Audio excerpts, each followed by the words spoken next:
Sekarang kita beralih kepada Activity Based Management atau ABM. Yang dimaksud dengan ABM atau Activity Based Management adalah metode manajemen yang menggunakan ABC atau Activity Based Costing sebagai bagian integral di dalam situasi pengambilan keputusan kritisnya. Jadi di sini mencakup keputusan penetapan harga dan bauran produk. Di dalam ABM dia menggunakan ABC. Kemudian mencakup juga pengurangan biaya dan keputusan proses perbaikan. Jadi di dalam ABM ada analisis atau evaluasi aktivitas, ya. Kemudian bagaimana keputusan pengurangan biaya dan bagaimana proses-proses perbaikan di dalam aktivitas-aktivitasnya. Kemudian di dalam keputusan desainnya dan di dalam merencanakan dan mengelola kegiatan. Jadi merupakan metode manajemen di mana metode ini menggunakan ABC sebagai bagian integralnya di dalam situasi pengambilan keputusan manajemen. Pengambilan keputusan-keputusan kritis. ABM atau Activity Based Management merupakan suatu konsep yang mengarahkan seluruh perhatiannya pada konsumsi sumber daya terhadap aktivitas yang dilakukan oleh suatu perusahaan. Perhatiannya tercurah kepada konsumsi sumber daya terhadap aktivitas yang dilakukan oleh suatu perusahaan. Untuk dapat mengetahui bagaimana suatu perusahaan menggunakan sumber dayanya, maka terlebih dahulu harus dipahami mengenai aktivitas-aktivitas apa saja yang telah terjadi di dalam perusahaan tersebut.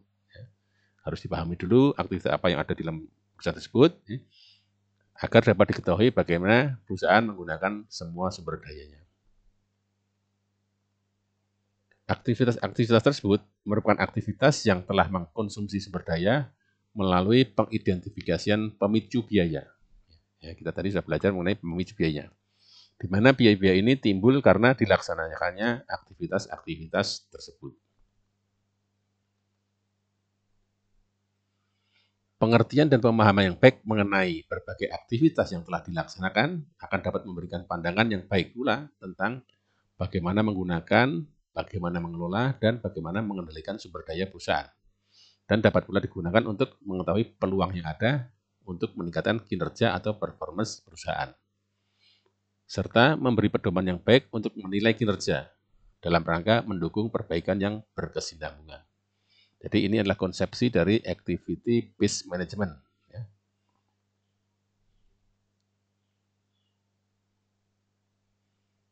Dapat disimpulkan bahwa Activity Based Management merupakan pendekatan yang terintegrasi.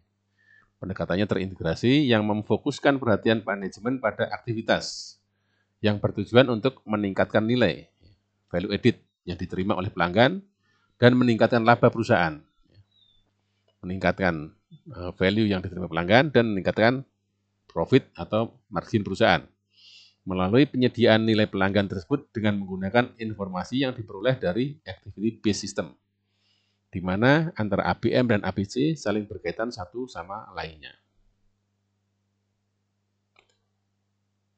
Sehingga dapat disimpulkan bahwa Activity Based Management atau ABM merupakan penggunaan informasi yang diperoleh dari ABC untuk melakukan perbaikan dalam suatu perusahaan. Menggunakan informasi yang diperoleh dari penerapan ABC, Activity Based Costing, untuk melakukan perbaikan-perbaikan atau improvement di dalam suatu perusahaan. Penerapan ABC memerlukan informasi yang tidak dibutuhkan maupun tidak disediakan oleh akuntansi tradisional. Jadi, di dalam penerapan ABC, manajemen memerlukan informasi, namun informasi ini tidak dibutuhkan atau tidak disediakan oleh akuntansi tradisional. Sehingga yang pertama-tama dilakukan adalah perlu untuk mengukur setiap tempat penampungan biaya aktivitas. Mengukur setiap tempat penampungan biaya aktivitas atau cost pool-nya, yaitu total biaya untuk setiap aktivitas signifikan yang dilakukan. Kemudian, kedua, pemicu aktivitas terbaik harus dipilih. Memilih pemicu drivernya. Activity drivernya yang terbaik yang di mana yang harus dipilih untuk mengukur setiap tempat penampungan biaya aktivitas. Jadi setiap cost pool, setiap tempat penampungan biaya harus dipilih apa driver yang terbaik. Kemudian terakhir, tarif pemicu atau tarif drivernya untuk setiap aktivitas harus dihitung. Jadi terakhir dihitung tarifnya. Dengan cara membagi total biaya dari setiap cost pool, setiap penampungan biaya, dengan total pemicu aktivitasnya. Ini ada langkah-langkah yang kita sudah lakukan tadi, ABC, activity based costing ya. Terakhir kita menghitung tarifnya, tarif pemicu untuk setiap aktivitas di masing-masing cost pool dengan cara membagi total biaya dari masing-masing penampungan biaya dengan total pemicu aktivitasnya. Kemudian kita lihat hubungan antara activity based costing dan activity based management. Tadi sudah kita singgung sekilas bahwa ABC adalah bagian integral dari ABM. Manajemen activity based costing membutuhkan informasi yang berkualitas tinggi dengan tepat waktu. Ini sangat kritis ya. Jadi informasi yang berkualitas tinggi dengan tepat waktu. Berhubungan dengan pekerjaan yang dilakukan atau activity dan sasaran pekerjaan itu sendiri atau produk dan customer. Sehingga dapat dicapai continuous improvement atau perbaikan terus-menerus atau perbaikan yang berkesinambungan. Setelah manajer memiliki informasi yang akurat dan tepat waktu, manajer dapat menggunakan informasi tersebut untuk menetapkan strategi yang tepat atau mendesain ulang produk dan menekan pemborosan-pemborosan yang terdapat pada aktivitas operasi dengan menggunakan cara-cara yang digunakan pada sistem ABC ini agar dicapai suatu perbaikan.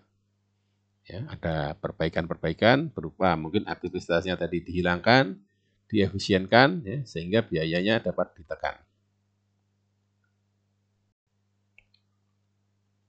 Dapat ditekankan sekali lagi bahwa hubungan ABC dengan ABM yaitu ABM atau Activity Based Management membutuhkan informasi dari ABC atau Activity Based Costing untuk melakukan analisis yang berhubungan dengan perbaikan yang berkesinambungan. Lebih lanjut lagi, ABM ini tidak hanya untuk memperbaiki pengalokasian sumber daya, tetapi juga dapat diimplementasikan juga terhadap aktivitas pemasaran. Sebagai contoh di sini diberikan kasus atau ilustrasi langkah-langkah menerapkan sistem ABC dalam aktivitas pemasaran. 1. Memilih segmen tertentu sebagai dasar untuk menganalisa profitabilitas. Contoh daerah pengelompokan pelanggan dan lini produksi. Dikelompokkan pelanggan atau lini produksinya. Dipilih segmen tertentu sebagai dasar menganalisis profitabilitasnya. Kemudian menetapkan aktivitas pemasaran yang lebih terperinci untuk penggudangan, transportasi, kredit dan penagihan, aktivitas pemasaran umum, penjualan pribadi, periklanan, dan promosi penjualan. Jadi kita mulai menetapkan aktivitas yang lebih terinci. Yang ketiga, mengakumulasi biaya langsung dari semua aktivitas itu dan memisahkan biaya langsung tersebut ke dalam kategori biaya variabel dan biaya tetap. Semua biaya langsung yang terkait dengan aktivitas-aktivitas tersebut ya, diakumulasikan, kemudian dikategorikan dalam biaya variabel dan biaya tetap. Selanjutnya, menentukan pemicu biaya untuk setiap aktivitas. Kita sudah tahu aktivitasnya, kemudian ditetapkan atau dipilih. Sebenarnya aktivitas ini drivernya apa, pemicu biayanya apa. Dilanjutkan dengan menghitung biaya per unit untuk setiap aktivitas dengan membagi biaya aktivitas total dengan pemicu biaya yang dipilih. Pemicu ya. Jadi menghitung biaya per unitnya. Setiap aktivitas dihitung biaya per unitnya dengan cara membagi total biaya aktivitas dengan total pemicu biayanya. Kemudian yang keenam, mengalokasikan biaya ke segmen tertentu untuk menganalisis profitabilitas segmen tersebut. Jadi kemudian biaya itu dialokasikan ke segmen-segmen tertentu dan dianalisis profitabilitas dari segmen tersebut. Karena kita sudah tahu aktivitasnya, kita sudah tahu biayanya, sehingga kita bisa tahu kita hitung berapa profitabilitas dari masing-masing segmen tersebut. Selanjutnya ketujuh, membagikan biaya yang dianggarkan dengan biaya aktual untuk setiap aktivitas pemasaran dan menghitung selisih harga dan efisiensinya. Ya, demikianlah tadi uraian mengenai activity based costing dan activity based management.